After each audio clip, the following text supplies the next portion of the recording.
Corona virus से बचने के लिए समाजी दूरी कैसे इख्तियार करें? घर पर रहें, महफूज रहें।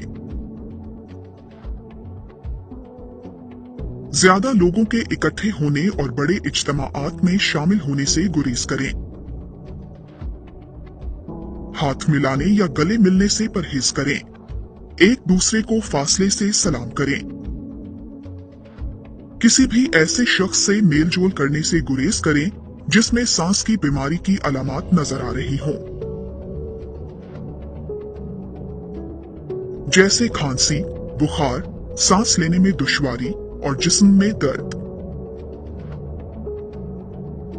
दीगर खानदान और दोस्तों के साथ जमा होने से गुरेज करें।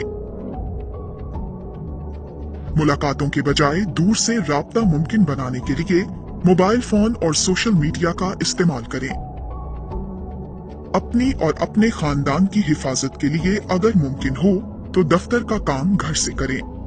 अगर आपने किसी स्टोर, मार्केट या बैंक जाना हो तो दूसरे लोगों से कम 1 मीटर का फासला रखें ताकि कोरोना वायरस का फैलाव रोका जा सके।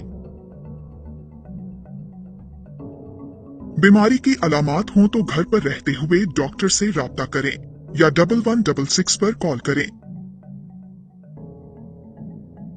घर पर रहें, महफूज रहें।